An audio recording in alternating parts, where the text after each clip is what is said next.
Good afternoon out there in social mediaville. It is 12 o'clock on the 1st December in 2025. The 1st December is December 7th, 2025. It's 12 o'clock at the PM on Sunday. You know what that means? It's time for What Penny's Saying. So with that being said, go grab your sandwich, a bag of chips, and a cool beverage of your choosing and sit down for a few minutes out of your busy schedule and watch and listen to what Penny's saying. Like, comment, and share the proceedings at your convenience. Please, man, please, sir. And hey, please watch the entire video because you never know, you might miss something that was designed for your ears to hear. And as always, and I'm going to tell you this, I do not own the copyrights to any song, movie, or television show that I may happen to reference these proceedings. So thank you for watching, listening, and God bless you. So I'm still smack dab in the middle of this series talking about the 12 disciples. And we've done 6 of them, and some of them you might know, some of them you might not know. But now we're coming to the 6 that are a little more well known. And we're going to start with the Apostle Philip the Apostle. So we're going to tell you a little bit about him. And then we're going to tell you something about him that's a lesson for us as fellow Christians out there. So let's talk about Mr. Philip the Apostle. Philip the Apostle. Now, Philip the Apostle, of course, he's one of the 12 disciples, apostles that Jesus chose. And Jesus chose him right after he chose Andrew and Peter and James and John. Right after that, he chose Philip. He saw Philip in Galilee and he chose him. Now, Philip, there's a couple of interesting things about Philip, but before we get to them, Philip is of Greek descent. So that's going to come into play a little bit later on. We're going to talk about him a little bit later on. And he is of Greek descent. Philip is of Greek descent. And that's going to be something very important later on. But in talking about the kind of men that Jesus chose to be around him, a lot of times, a lot of the apostles, a lot of the disciples struggle with faith in Jesus. They struggle with it. Even though they were right there with him and watching him do things, sometimes they had issues. So we're going to talk about one particular issue that Philip had, that was something, because every so often, I don't know if you notice, Jesus likes to test us. God does love to test us from time to time. And like I said, there have been many times, and the 12 disciples, a couple of times got chastised by Jesus for their lack of faith. One time they were in the boat, and the storm was on the boat, and Jesus was trying to take a nap, and he got after them because they came and woke him up, and they got after him, and they wanted, Jesus, you want us to die? And they woke him up, and he was not happy about it. He said, ye of little faith, and he chastised them. So, but we're going to talk about a particular situation in the life of Philip, and we're going to go to John chapter 6 for this particular incident. John chapter 6.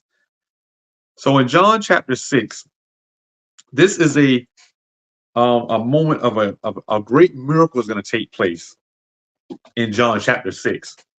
And basically what's going to happen is Jesus is going to feed the 5,000 men.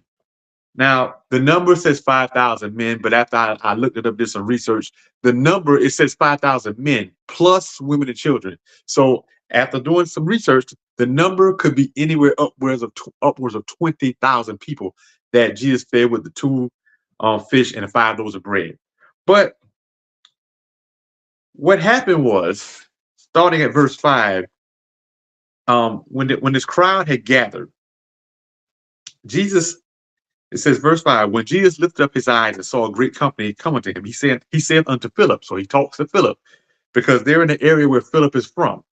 And he says, whence shall we buy bread that these may eat? Verse 6 says, and this he said to prove him, for he himself knew what he would do. Philip answered him, 200 pennyworth of bread is not sufficient for them, that every one of them may take a little. So, but let me read that in the Amplified version so you can kind of understand what's going on here. So John chapter 6, verses 5 through 7 in the Amplified read like this. Jesus looked up and saw that a large crowd was coming toward him. And he said to Philip, where will we buy bread for these people to eat? But he said this to test Philip, because he knew what he was about to do. Philip answered, 200 denarii, 200 days' wages worth of bread is not enough for each one to receive even a little. So in this example, he was testing Philip and he was testing the faith level of Philip. So he wanted to see what Philip was going to say. And Philip kind of answered in a logical way. He didn't answer in a spiritual kind of way.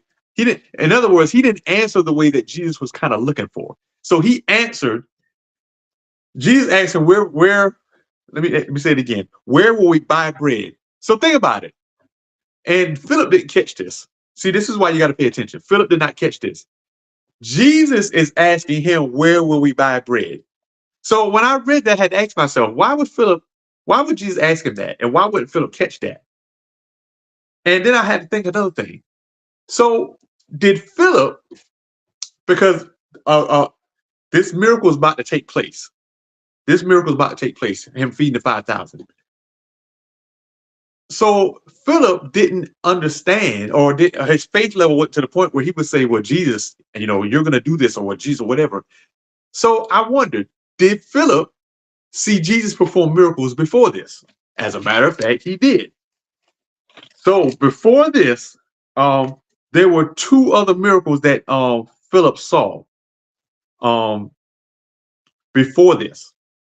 One, Philip was at that wedding in Cana where Jesus turned water into wine. So he saw Jesus perform a miracle of science, turning water into wine. So he saw that. The other one was they were at I thought I had it written down here. Oh, the other one was in John chapter 5, verse 18, where the man was at the pool.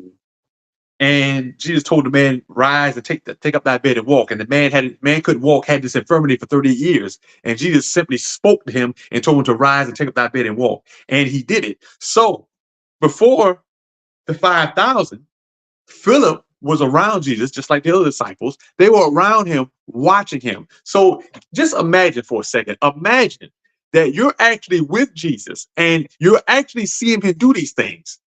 It can seem unbelievable.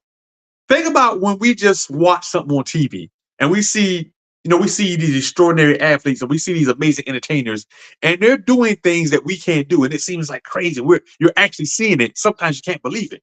So can you imagine that you're Philip and you're at the wedding in Cana and Jesus turns the water into wine?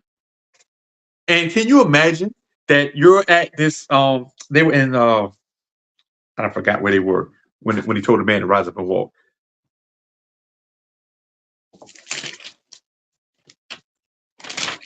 But can you imagine that you're seeing this man sitting at this pool? The pool is stirring and people are getting blessed and all this type of stuff. And can you imagine that you're with Jesus and he simply says, the man has told him he can't walk and nobody will put him in the pool, and he's had this infirmity for 38 years. Can you imagine having something for 38 years and then somebody comes along and simply speaks it out of you? And the man doesn't have to wait for somebody else to put him in the pool. He can go himself. So put yourself in Philip's place. And then now we come to John 6:6. Now we come to where Jesus is getting ready to perform the miracle where he feeds the multitude by breaking the two fish and the 5 loaves of bread. So let's read down a little further. So this is John chapter 6, verse 8. One of his disciples, Andrew, Simon Peter's brother, said to him, there is a little boy here who has 5 barley loaves and 2 fish, but what are these for so many people? So even Andrew, again, they were with Jesus at Cana, at the wedding, and then at this pool. So they have seen it. So even Andrew, and sometimes we as Christians, we do struggle with faith. Let's not get up here and act like, oh, I all got together and I believe all the time.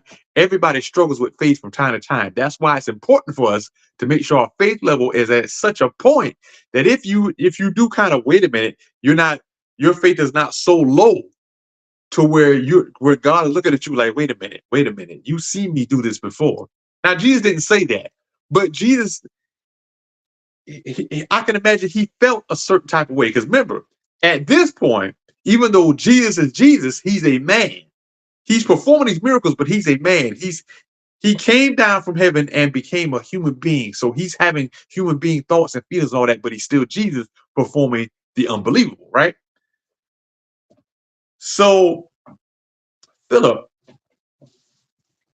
just like a lot of us, had an issue. And he probably was thrown off by the question that was asked of him. And see, that's why you got to stay focused, and that's why you have to always stay on keep your holiness to a point where your focus is where it should be. That way, because like I said, the question that Jesus asked him probably threw him off. It probably would throw a lot of us off. Now, me personally, I wasn't there, but I might have asked Jesus, you want to buy this stuff? Not to say that he would want to steal it, but it's like if you see Jesus and he's talking to this man, and this man gets up and starts walking, and he turns water into wine at the wedding, you would be like, well, Jesus, can't you just do what you always do? But Philip answered the question logically. He said, hey, because the region that they were in, Philip is from the region of Bethesda. So they were in the region that he was from. So he said, wait, it's going to cost this much. It's still not going to be enough. And even Andrew's like, it's not going to be enough. It's not going to be enough. But after this miracle, Philip, his faith would grow after this miracle, because it was after this that they would later go on to encounter some Greeks who wanted to see Jesus.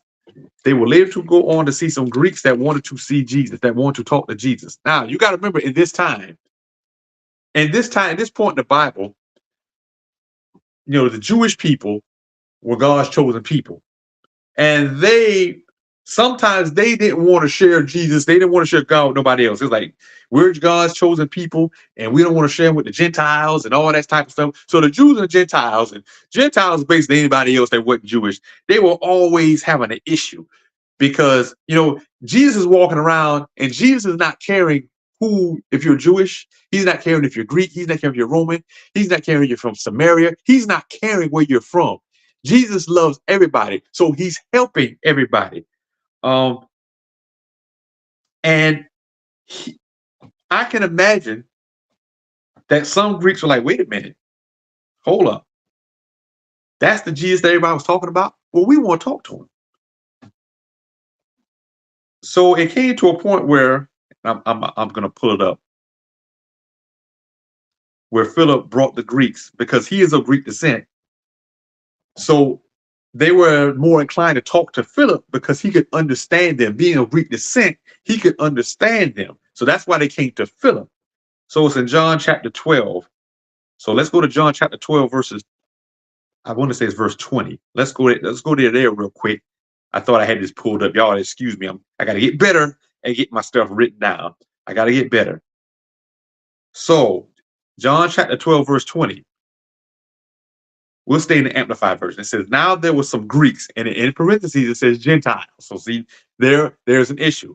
Among those who were going to worship up at the feast, these came to Philip, who was from Bethesda in Galilee, with a request saying, sir, we wish to see Jesus. So now, because Philip, now his faith has grown due to what he has seen, due to being around Jesus. Now, and this is the beauty of Jesus. This is the beauty of Jesus. Jesus loves everybody. Jesus wants everybody to come to him, no matter your nationality, your creed. None of that matters. None of that matters to Jesus.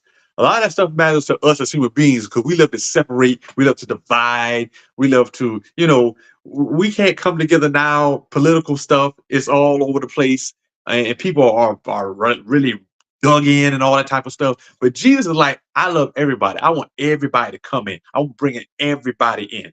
So Jesus is about that togetherness, that camaraderie, that love. Bring everybody in. I'm for everybody. So I imagine there were some Jews at that time that was not happy.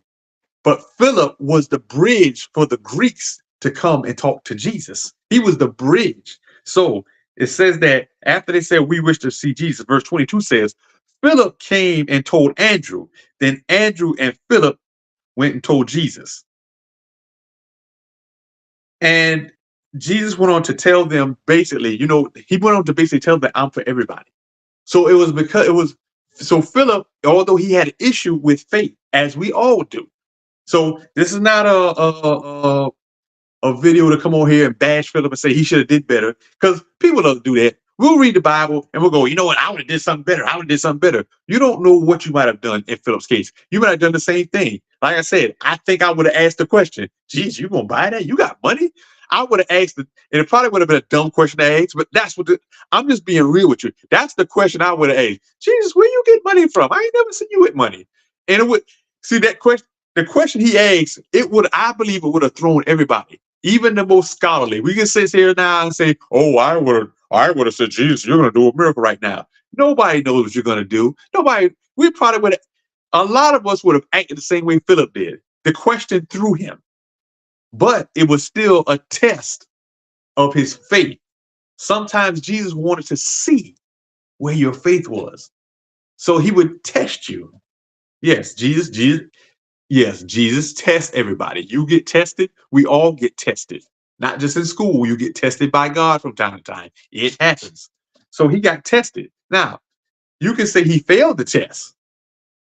But what he did after he saw what Jesus did with those 2 fish and those 5 barley loaves, because Jesus effectively prayed over those fish and that bread and began to distribute it out to the crowd.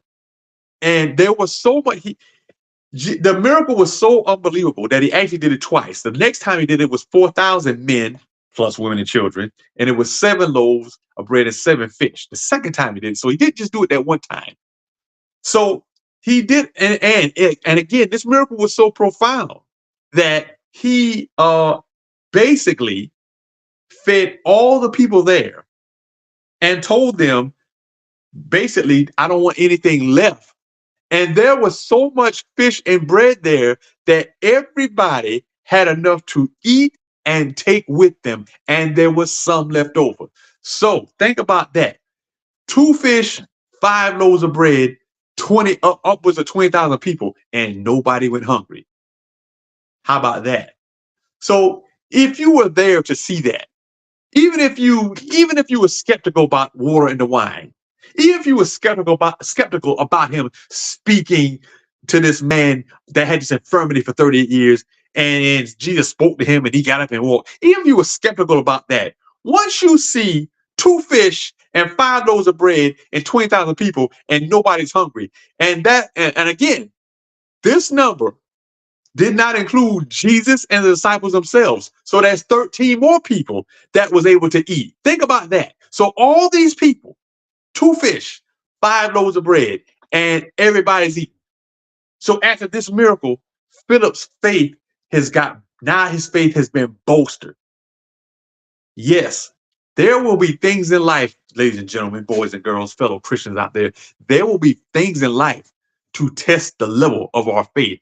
There will be things in life to help us to understand who God is. There will be things in life that will chew you up and spit you out to see what you're made of. And God will allow it to see what you're made of. So Philip, the apostle from Bethesda of Greek origin, watches Jesus do this. And then later on says, okay, the Greeks want to talk to him. I'm going to bring him over. I'm going to bring him over.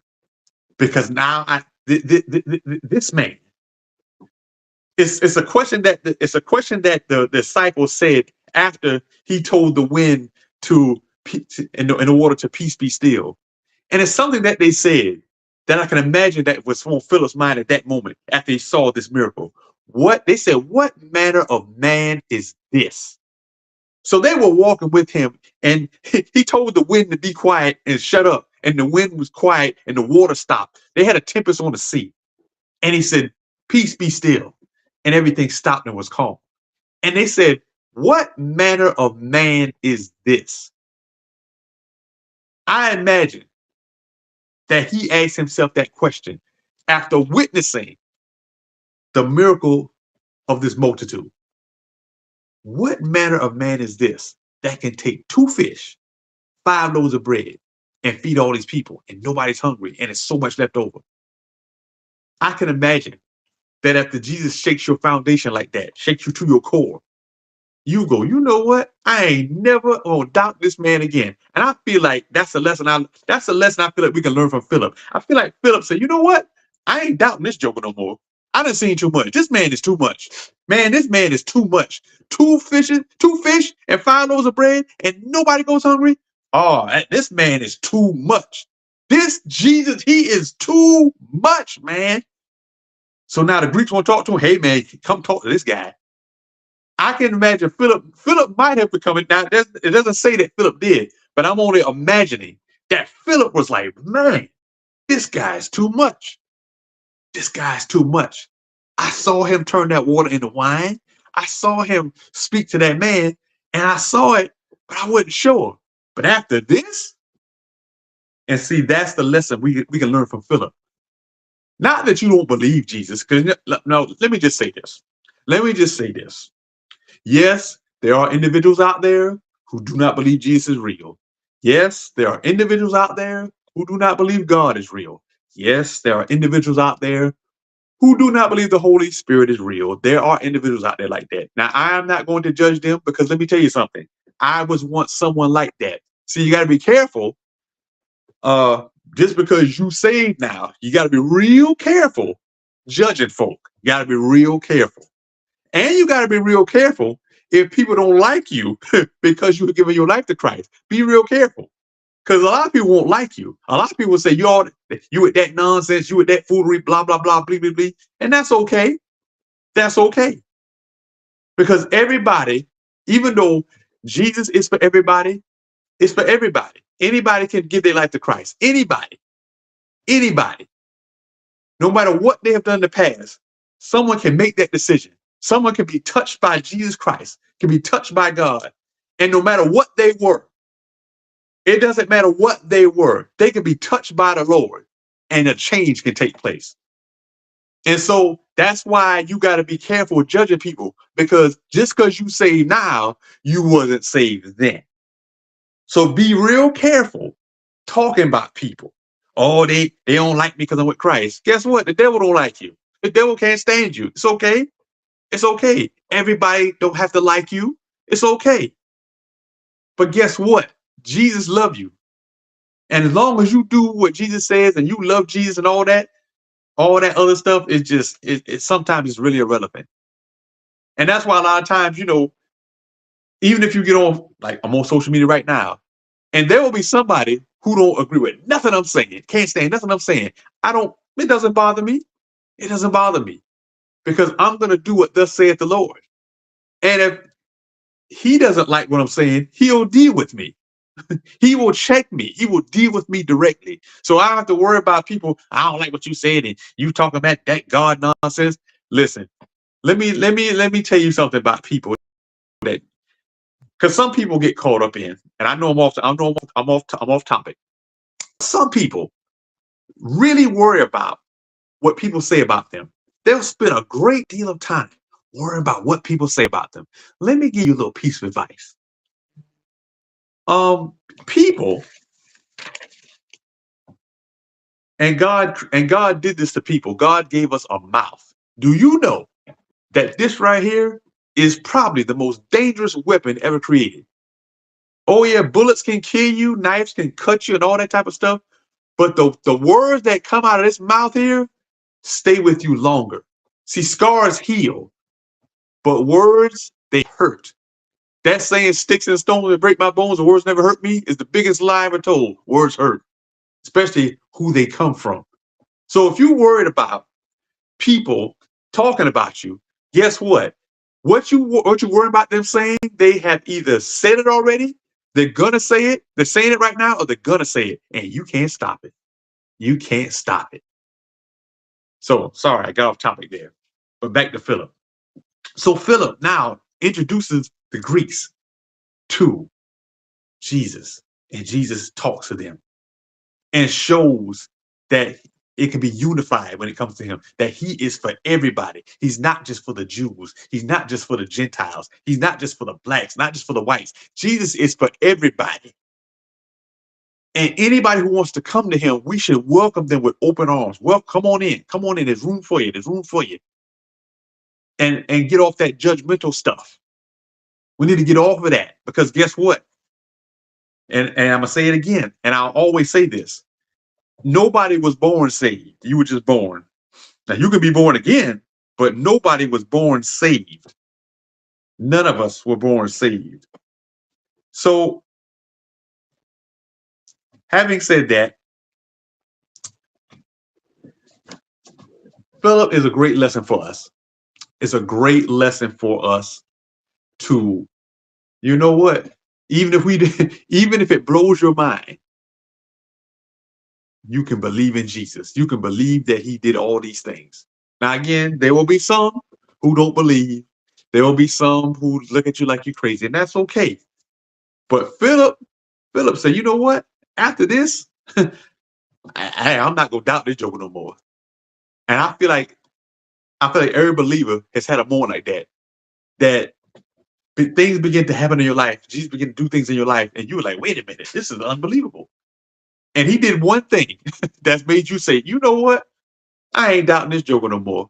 I'm gonna follow him till the wheels fall off. I don't care what nobody say. So that's a lesson we can learn from Philip. And yes, Philip was one of the 12 apostles of Greek descent. According to the Bible and other research, he was the 5th one to be called to be a disciple. And he went on to do great work. And of course, all of them got killed in different ways. It didn't say how he got killed or whatever, but all of them, got put down because they followed Jesus. Because, during that time, a lot of people did not like Jesus. And ultimately, he ended up getting crucified, as we all know. But there you have it. Philip the apostle. The lesson we can learn from him is, hey, you know what? I ain't doubting this joker no more. I'm going to follow him, and I done seen too much. This man is too much. Sometimes I say to myself, man, Jesus is too much. Whew, Jesus, listen, God and Jesus, they are just too much. I love when God, all of us have been down, all of us have been out. And I love that God will do something that only he can do, that when it happens, you can only say, you know what, God did this. And then you're down again, and then he does it again. And then he does it again. And then he keeps on doing it over and over again. It's something about when God heals you again. It's something about when God delivers you again. It's something about when God sets you free again. It's something about when God removes that obstacle again. It's something about when God makes the devil run away from you again. It's something about when God does it again that makes you say, man, he is too much. I'm going to roll with him, and everybody else will be all right. I hope everybody roll with us. Come on and roll with us, because we rolling. We rolling. So there you have it. Thank you for watching, listening, and God bless you.